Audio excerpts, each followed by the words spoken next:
Sabay-sabay natin alamin ang mga kaganapan na nangyayari sa ating bansa.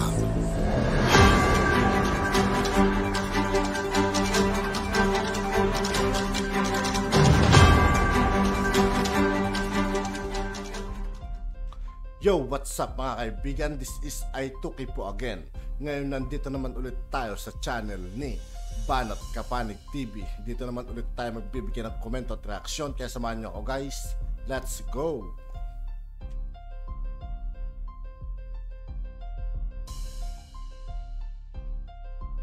Nyo po yung famous na grabe po, yung famous po na Chocolate Hills, dito po sa Bohol. Aba, akalain ninyo, natayuan po ng resort. May mga swimming pool po doon. Grabe po, bawal po yun. Yun po ay labag sa deklarasyon ng naunang Pangulo na si Fidel Ramos na yun ay protektado. No, protektado po yung Chocolate Hills na yan. Grabe po talaga. Antindi po ng, ewan ko kung ano na nangyayari, no? Chocolate Hills, parang yung sinabi, sa mga hindi po alam yung Chocolate Hills, at ang alam yung, ano po yan heritage na po yan, geo-heritage po yan ng buong mundo, no? Tapos nakita niyo ba yon yung viral video na yun na may resort na ron sa Chocolate Hills for the pair. Wala na po talagang parang wala nang batas-batas. Ano na ba? Si BBM na ba? Kaya natin yan. Sige, tayuan natin na resort yan. Resort? Alam niyo po ba hindi ko maintindihan na, no? Grabe po itong ating pamahalaan. Nakakapanggigil na, okay. Sa mga hindi po alam yung Chocolate Hills, bata pa lang, siguro naman walang hindi nakakaalam sa atin sa Chocolate Hills kasi bata pa lang tayo. Pinag-aaralan na sa edukasyon yan, di ba? Yung magagandang tanawin sa Pilipinas. Yan din ang ang halimbawa natin pag ang pinag-usapan ay mga burol, no? Chocolate Hills. Sabi ko parang wala nang wala nang wild west na tayo, kanya-kanya ng hirit Kanya-kanya na pong palusutan. Yan pong pagiging may tawag po dito sa alamin ko lang po kung ano yung tawag may tawag po diyan sa Chocolate Hills, bakit po hindi pwedeng galawin yan, no? Anong Captain Pix Resort? Yan pong Captain Pix Resort na yan, no? Ito po si President Ramos dineclare yung Chocolate Hills in Bohol as a protected area and designated as National Geological Monument and a protected landscape, no? Yan po. So protected from the word protected. Hindi po pwedeng magtayo diyan ng kahit na no? Hindi po pwedeng basta galawin niya ng madidisforma yung Chocolate Hills mismo. Hindi pa po ako nakakarating diyan, pero yun na nga kahit po ba sino nag-approve niyan sisisi nyo na naman kay Duterte yan. Alam ko na yan pagka 2018 pa yan. Kaya po naging issue yan. Kita nyo talagang hindi na po kayo dilawan. Marcos na na talaga kayo. Bangag na ang tawag ko sa inyo. Kailan po ba na itayo yan? Lintik na yan. Wala po ng panahon ni Duterte yan. Huwag nyo kahit na ba ang issue nung kung hindi na itayo Lahat kayo ang sisi nyo kay Duterte pa rin. Ugok talaga tong mga bangag na to. Bangag na tawag ko sa inyo ngayon yung mga supporter. Mas malala pa kayo sa dilawan Kahit na po kanino pa yan, basta ngayon natin nakita yan, huwag nyo isisi sa nagdaan. Sa tingin nyo ba, palalagpasin ni Duterte yan? Duterte kayo ng Duterte, ngayon na nga. Ngayon nga pinapakita to Ngayon pinapakita, sasabihin nyo na naman Duterte. Ang mga, alam nyo, akala nyo lusot na kayo sa mga ginagawa nyo ngayon. 2024 nakita yan, Wala kayong katuturan lahat. Yan lang ang lagi nyong katwiran. May daga, kay Duterte pa yan. May ipis, kay Duterte pa yan. May traffic, hindi nalutas ni Duterte. Puta, lahat na lang Duterte. Meron bang issue na ganyan kay Duterte noon? Kung nalaman ni Duterte yan na may hinuhukay dyan, sa tingin nyo, ipapatuloy niya yan? Huwag kayong gumawa ng invento. Kanya na lang kayo lagi. Kaya wala kayong nakita Wala nangyayari sa Pilipinas ngayon Lahat ng problema sinisisi nyo kay Duterte. Sisi kayo na sisi kay Duterte. Hindi namin nakikita yan nung panahon ni Duterte. Wala niyan. Yang mga dilawan pa, sa tingin nyo may makakaligtas kay Duterte? Ito para sa kaalaman nyo. Pag nauna si Lenny, bumagyo, nauna si Lenny doon sa lugar, naghahanap na ng nasa ng presidente. Tapos sabihin nyo na itayo yan kay Duterte, wala nakaalam, nalihim. Ginagawa nyo bobo mga tao eh. Ano yan? Tinakpan nila ng tinakpan nila. Gawa na kay Duterte yan, tinakpan. Huwag nyo nga kami pinagbububula. Walang makakakita niyan noon, nung panahon ni Duterte yan. Sa tingin nyo, walang makakakita niyan? Anong uri na kayo ng utak meron? Binabalita ko ngayon, kayo ba may kagagawan yan?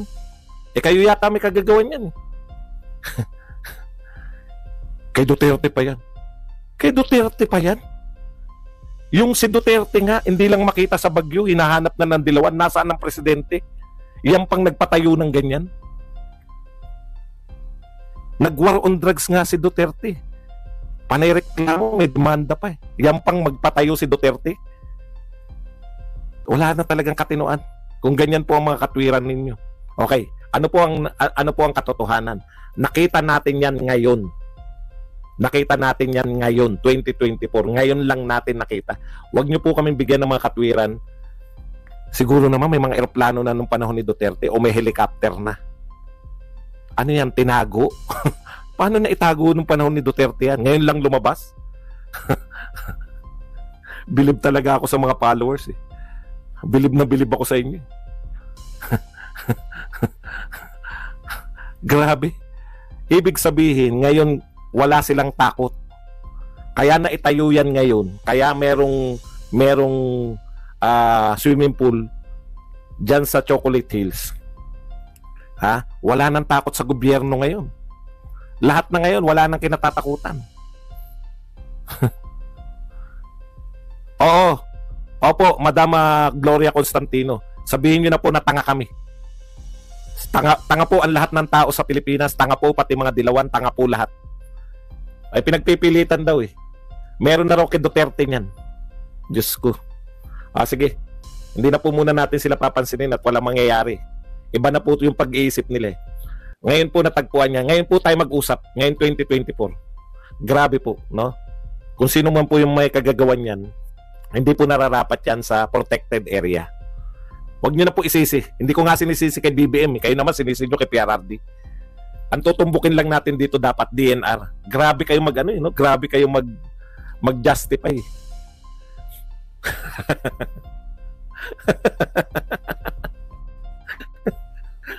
Opo. Pasensya na po yung mga followers ni BBM. Kami na po nagkamali. Gawa na po yan ng panahon ng PRRD. Wala lang po nakakita. O siguro mas magandang paliwanag yun, no? Yan po ay ginawa nung panahon ni PRRD. Natap po yan ng panahon ni PRRD. Wala po. Nailihim po sa amin sa ating. Okay na kayo ron? Nailihim po, naitago po sa mga Chocolate Hills.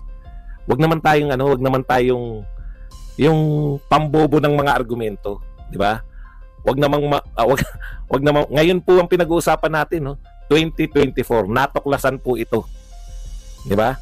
At ang sabi po ng mga DNR, ito po katwiran ng DNR. Sabi ng DNR ganito. In a statement, DNR said that September 6 last year, 2023, for instance, a temporary closure order after receiving report of the operation of the Captain's Peak Resorts in what is supposed to be protected area based on proclamation of Fidel Ramos. January 22, this year po, the notice of violation was issued. Yan. As of March 13, 2024, memorandum directing Penro, Bohol Air Ariel Rica to create a team to conduct inspection at Captain's Peak for its compliance with the temporary closure order. Ang tanong ko, bakit po temporary closure order lang? Malinaw naman po violation yan ng protected area. In the first place, bakit po naitayo yung napakalaking swimming pool na yan? No? Bakit po naitayo? Ano po ang ginagawa ninyo sa DNR? Ano po ang ginagawa ninyo sa Bohol na nakakasakop niya ng kung sino man po yung namamahala dyan? No? Ayan, natayuan po nila ng napakalaking swimming pool, napakalaking resort. Ito po, wag po tayo magbulahan. No? Yung sinasabi nyo na hindi kaya to ng isang taon. Kaya po yan. Sa may pera. SM nga po, kaya. Temporary Tapos ngayon lang nila titignan kung nasusunod yung temporary closure. Kung hindi po na media yan, ibang klase na po talaga eh. Hindi ko na po talaga makuha. Protected area po yan. Huwag nyo pong pangatwiranan na panahon pa ni Duterte yan. Lagi na lang ngayon ang sagot nyo. Hukay lang po yan. Wala naman pong building na malalaking tinayo. Sabihin nyo hindi kaya ng 1 taon yan.